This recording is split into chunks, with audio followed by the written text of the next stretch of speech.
Good morning, good day, good afternoon, good year, good life. How's everyone doing? Good.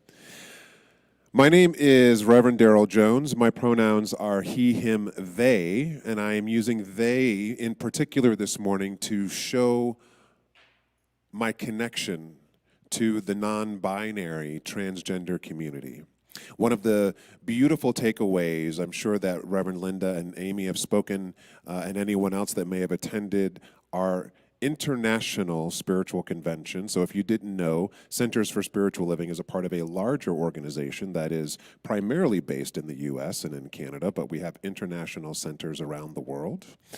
And we had our kind of big business meeting in February.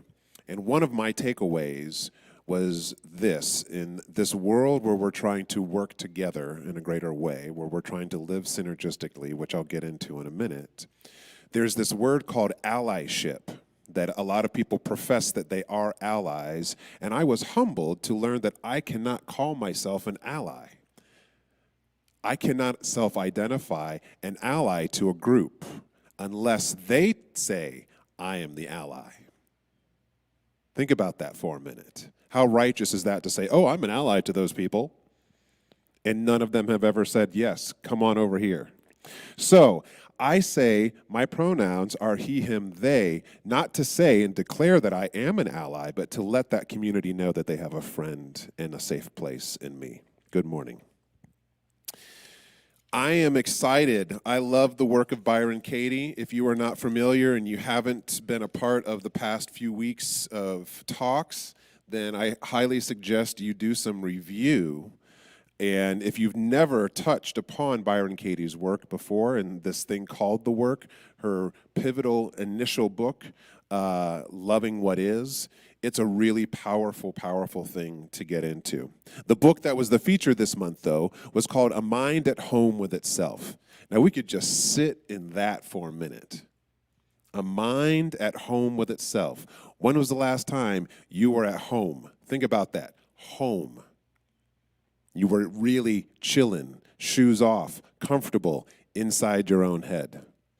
Whew. A Mind at Home with Itself by Byron Katie. Oh yes, party people online, what's up? How you doing? Not an opportunity to multitask right now. I know we say we welcome social media, and we do because you're on it, but let go of all the other chats for a moment and let your heart just be present to hear today's message. The quote that was pulled from the book to focus all of us that were speaking this month was, "The mind can never be controlled. It can only be questioned, loved, and met with understanding." How many of you out there are trying to control your mind? I'm going to put my hand up with you. Right? It's one of the things that I always face teaching mindfulness and meditation in the corporate spaces. We use this language. I'm trying to quiet my mind. I have not quieted my mind ever. It's not designed to be quiet. It yaps on and it has opinions and it tells you things whether you believe them or not. So to hear these words from Byron Katie that the mind can never be controlled, breathe into that for a minute. It can only be questioned, loved, and met with understanding. So the focusing description for the month that Reverend Amy and team brought forward was, do you ever notice that your thoughts are causing you suffering? Have you ever felt like your mind has been hijacked? Maybe not your mind, but maybe your emotional space. And it went on to say, join us this month as we explore how to calm your mind and bring you back to a state of inner peace.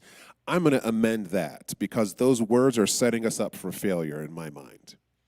If this statement is true from Byron Katie that the mind can't be controlled, then how can we explore calming the mind? What we can do is how to be with our minds. We can explore how to be with our minds as they are, and in being with the mind as it is, discover what peace we can embrace regardless of what the mind is thinking. I'm going to need you to be like on the edge of your chair today because this is going to be some stuff that your mind's going to just fight with, okay? So the talk title that I brought forward was Living a Life of Synergy. And the description that I wrote was, when was the last time you allowed your past, your present, and your possible future to converge and truly reside within you? When was the last time you really welcomed everything, not some of the stuff that you like, everything from your past? When was the last time you let everything from your present, including the stuff that you don't like or maybe you don't understand, and the uncertainty of the future to all kind of swim in this beautiful pool called your life right now? Far too often, I think we pursue a single goal to enhance our lives, and there's nothing wrong in that. But the truth is that we are not a single goal. We're not a single accomplishment. We are intricate beings composed of countless parts. We are intricate beings. We are complex people. We're not just one goal. We're not just one success. We're not just one identifier. We are hundreds upon hundreds. Imagine the possibilities, if you will, if you wholeheartedly embraced all of who you are in the principle of synergy. And the principle of synergy is this belief that the combination of every aspect of you transcends any individual component. Whether it be your past, whether it be your present, or your unknown future. So today we will explore how, and this is not a word that we use very often in religious science and science of mind and this new thought thinking. We say, you got to let go of the how and just be. I'm going to give you a how today. Get on the edge of your seat, party people. How to live a life of synergy, or how to be with our minds and discover peace in the midst of whatever we're thinking. I'm going to come back to the reading, and I apologize, John, if it tripped you up a little bit. So this is something that I do. I don't always announce it. Oftentimes when we have a focus reading of the month, I don't just take a paragraph or 2 or 3 sentences that were written by the author. I just get creative and make up my own reading from bits and pieces of their book. So this is a puzzled piece of the book. It's still from the same source, but it's not in the order that Byron Katie wrote it all. So I'll read it again so you can digest it. The basic realization that other people can't possibly be your problem, that it's your thoughts about them that are the problem. This realization is huge. Oftentimes, we see ourselves as a victim to what other people are or aren't doing. And yes, victimization is a real thing, but just hold on a minute and check in with your mind. The basic realization that other people aren't really the problem. It's your thoughts about them that are the problem. That's where the suffering dwells. And then to flip it on the other side, it's not that people like or don't like you, it's their stories of you that they like or don't like. That can be freeing too. How often do we beat ourselves up because someone doesn't like us?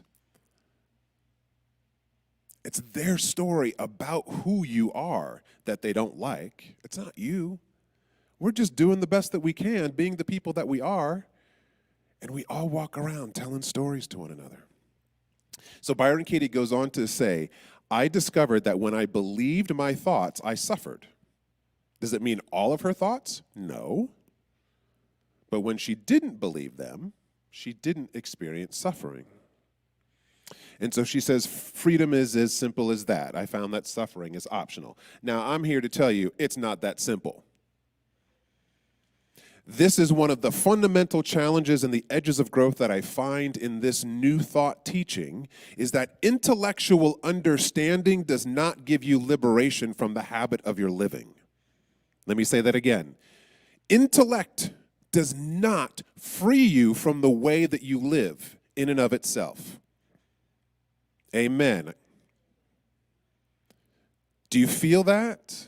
How many times have you said, okay, tomorrow when I get up, I'm not going to eat that. And then you get up and you eat that. Or if you're in any of the recovery programs, you say, I'm not going to do this anymore. And you find yourself doing that thing again. Is it because you don't get it? No. It's because we are creatures of habit. And we have been spending our entire lives becoming the person that we are right now, regardless of our opinion of it. So intellectual understanding is important. But to live a life of synergy, we have to be in practice of doing something to shift the habits and the behaviors that have been creating the life that we're currently experiencing. Yes? You feeling me? Okay. So, it isn't simple because we don't live on a mountaintop where we're not connected to anyone else. We live in communities, big and small. And regardless of the size of the community that we are in, what this living a life of synergy requires is the practice of not only care for ourselves, which again I think is a growing edge in this movement. It's a very personal practice, right? What's in your consciousness? What are you thinking? But we need to shift not only in caring for ourselves, but also caring for the other. Living a synergistic life in community requires not only focus on intention, which is a very powerful thing to hold, but also a willingness to consider the impact of our living on others around us. Have you ever hurt someone's feeling? Anyone? And you have said, well, I didn't intend to hurt you. Has that ever happened? Maybe you've been on the receiving end of it. Someone said, well, I didn't intend to hurt you. Well, too bad. You hurt me.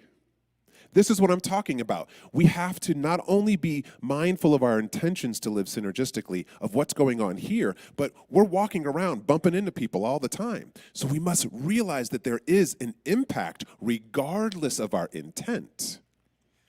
It doesn't mean that we walk around on eggshells and just don't do anything in the world, but we need to have that back and forth thinking, not just here, but also out there.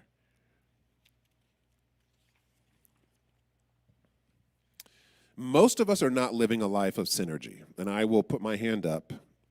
I'm not here to try to be some highfalutin person that says I'm greater than anything. No, I'm here on the ground. I got big feet, walking, making all sorts of plants on the ground.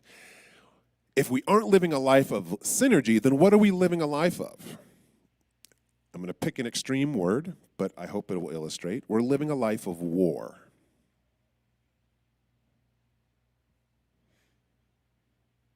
Most of us aren't living a life of synergy. We are living a life of war. Let me come back to this definition of synergy.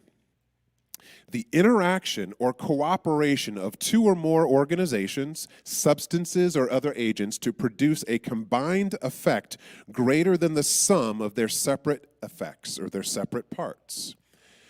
Now, it doesn't say it directly in here, but I want to say what's implied is that there's a greater thing than the separate parts, but the separate parts aren't forgotten. The separate parts aren't denied. Synergy is where two or more things come together to work towards a greater thing, and everyone gets to live in that greater thing as they are. That's synergy. But most of us are living a life of war. Whether it's on a global scale or sitting next to the person that you're in this room with right now, or the coworker or the colleague, we are vying for power. We think we got to get something. Where two or more people come together, there's a lot of stuff that we have to do in order for synergy to happen. One of those things is to relinquish control and power, and most people don't want to do that. So if we're not willing to relinquish some of that, we aren't living a life of synergy. We are at war for power. I told you, sit up straight. Okay, here's the thing. Synergy is kind of this beautiful idea. It's a process. It's where two or more things come together towards a greater thing, but it's not, again, an intellectual understanding. It's like, I think most people get the idea of synergy, but there's all kinds of stuff that have to happen before synergy is realized. And I apologize, this is one of my edges of growth as a speaker, getting my act together so that I have slides available. So to all the visual learners, I apologize that you don't have anything in front of you.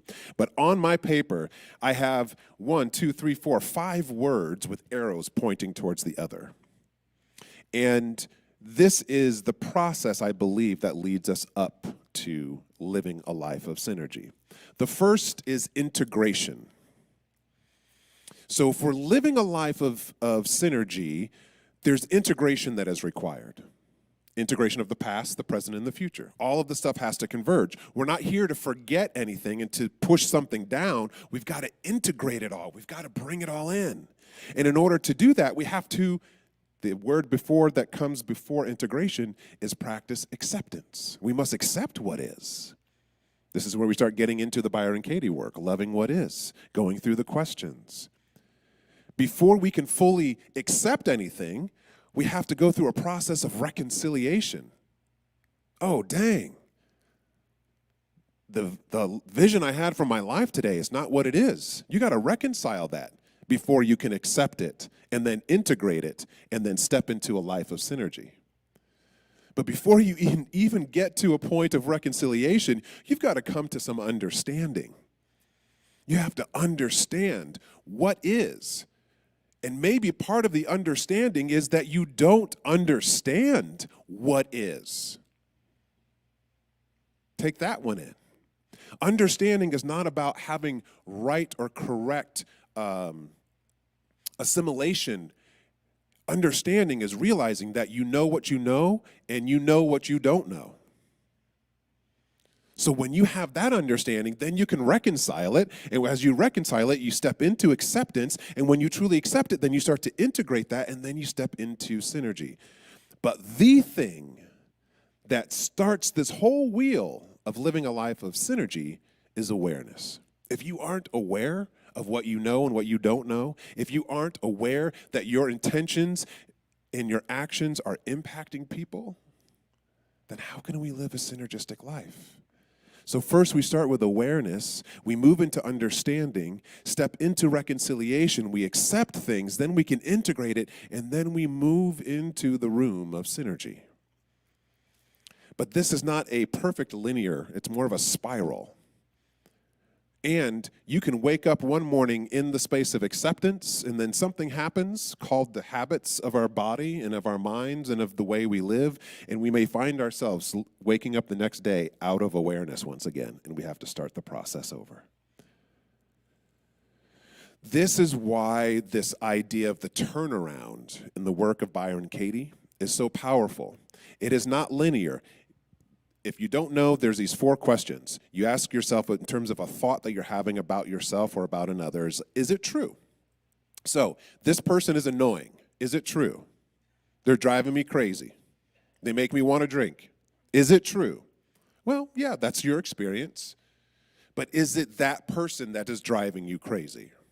Or is it your thought about them? So can you be absolutely true that this person is causing all of the crazy in your world? Who would you be without, or who are you when you have, how do you react to life when you have that thought? When you wake up and you're like, oh man, that person drives me crazy. My life's going to be crazy. Who are you when you believe that thought? What is your life like? It's crazy. Who's having the thought, though? You are. So then who would you be without that thought?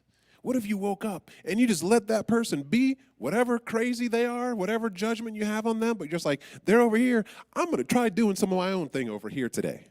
Who would you be without that thought that I wake up and that person drives me crazy every day? So at the convention, it's a time of business for the organization. At the spiritual conference, it's a time of learning. So they have workshops, and there's, from laity members to practitioners to ministers, there's so many people. There were hundreds of people there.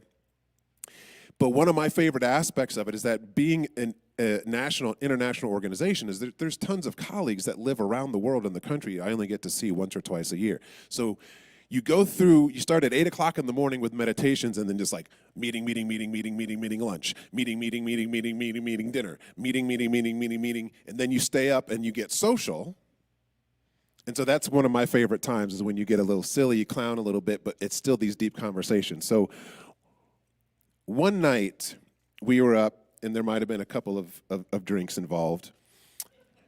And one of the people that was in the circles having conversation with, this phrase popped up. Slow down, gym shoes. We got some other beep to do. Slow down, gym shoes. We got some other stuff to do. The reason I bring that forward is I want to tell you all to slow down. Because synergy is not fast. We want to get it. This is where the intellectual linear mind gets in our way. We want to understand something. Slow down, gym shoes. We got some other stuff to do. It's called getting aware. It's called understanding. It's called reconciliation. It's called acceptance and integration. Then we can step into synergy. So slow down. But the mind, it will want to rush and get somewhere and get it right. Man, I got 4 minutes left. Okay. Ernest Holmes once said, there's a union, and this union does not mean sameness. For while unity requires conformity to principles, unity never means uniformity. Every blade of grass, every crystal, every drop of water, like every individual, is a little different from the other in its species. So in this idea of synergy, what I think some people get caught up with is this: there's an idea that we need to be uniform. No. Synergy is bringing everything into the center and building something greater, but not diminishing any of the parts. This is the edge of any of you who live in the world of diversity, equity, inclusion, justice, and belonging work. This is the edge of growth. Most people think that inclusion is saying, let's keep the status quo and find a way to invite people into it that are marginalized. Nope, slow down, gym shoes. That's not the way it works. True inclusion is creating a new circle that everyone creates together, and then we move forward. That doesn't happen quickly. And here's what it requires: the beginner's mind, acceptance, non-judging, letting go, non-striving, generosity, trust. Ooh, you gotta trust some people you don't like. Patience, gratitude, forgiveness, and personal responsibility. Anyone hear some spiritual practices in there? Yeah, okay. Just making sure this is why we're here. We're here to do this work so that we can live a synergistic life. But it's not one thing to understand or one thing that you do. It is living a life of synergy. It is living a life of spiritual practice. Byron Katie says the only time we suffer is when we believe a thought that argues with what is. If we're going to stop arguing with what is, we have to practice these things. There's so much more that I would love to break down, but here's the thing that I want to challenge you with. It's always about practice for me, right? What are we practicing that's going to support us living a synergistic life? And today I want to welcome some forgiveness. Everybody's body language just shifted. This is the turnaround of turnarounds. If you can forgive yourself first, that's the most important person, because no matter where you go, I don't care how crazy they make you, you're the one in the room. You're the one that leaves the room and they're gone. It's still you making the crazy. So you need to forgive yourself first, then forgive others. This is the turnaround that allows us to step into awareness, that allows us to have some understanding and compassion and empathy and reconcile our past, our present, and our possible future, and to accept that things may not be the way that we planned it, but there is a greater plan that is coming forward if we're willing to be in relationship to it and integrate that into our life and then move into synergy. I know we are focusing on a different book this month, but I was found back to one of the first books in my first couple of years of study, The 12 Steps of Forgiveness by Paul Ferrini. And I want to read to you the four axioms that he offers to close us with today before we go into prayer. Forgiveness is a practice. It's not something you do once. It's something that you do every day, like brushing your teeth, to keep a baseline of awareness so that you can step into a life of synergy. Forgiveness is a practice that you do every day, like brushing your teeth, to keep a baseline of consciousness and awareness within you so that you can step into a life of synergy. Forgiveness is a practice that you don't do once. This is for the people in back and online. You know, maybe we're paying attention because you're still playing some game. Candy Crush, put it aside for a minute. Forgiveness is something that you do every single day to cleanse yourself of all the story so that you can have a baseline to step into a life of synergy. The four axioms of forgiveness are, first and foremost, forgiveness starts in our own hearts. Only when we have forgiven ourselves can we have forgiveness for others. Number two, forgiveness is not conditional, even though our practice of it often is. Forgiveness is not conditional, even though our practice of it often is. Number three, forgiveness is an ongoing process. It continues in response to every judgment we make about ourselves and others. And number four, every gesture of forgiveness is sufficient. That's probably the most important axiom that I want you to hear.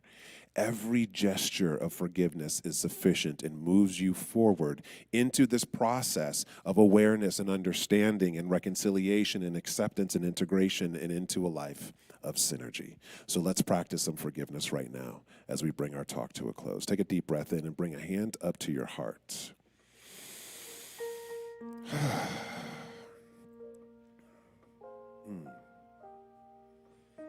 There is a power and a presence. There is a oneness and a unity to life that has brought us all into this room, that has brought us all onto line. An awareness of this power and presence is so important.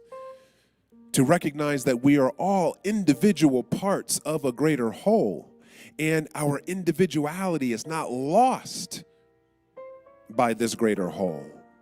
And us being our authentic selves does not compromise anyone else's wholeness. Why? Because we are always a part of the whole.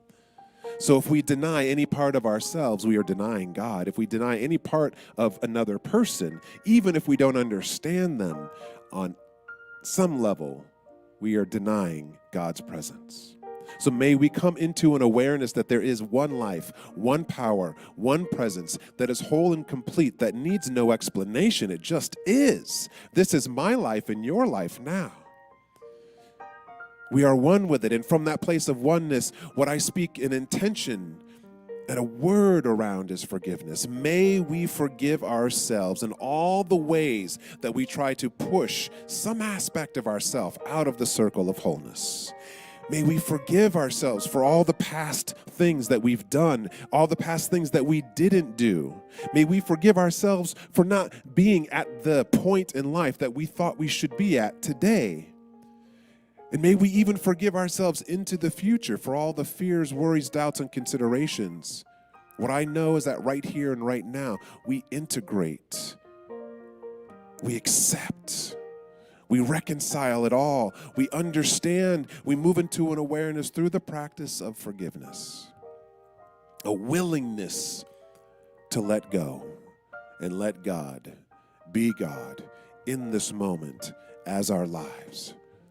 I am so grateful for this practice and for this truth and for this teaching and for this community. May we step into this day and this week integrating and synergizing everything that has already taken place and what is to come. And so it is.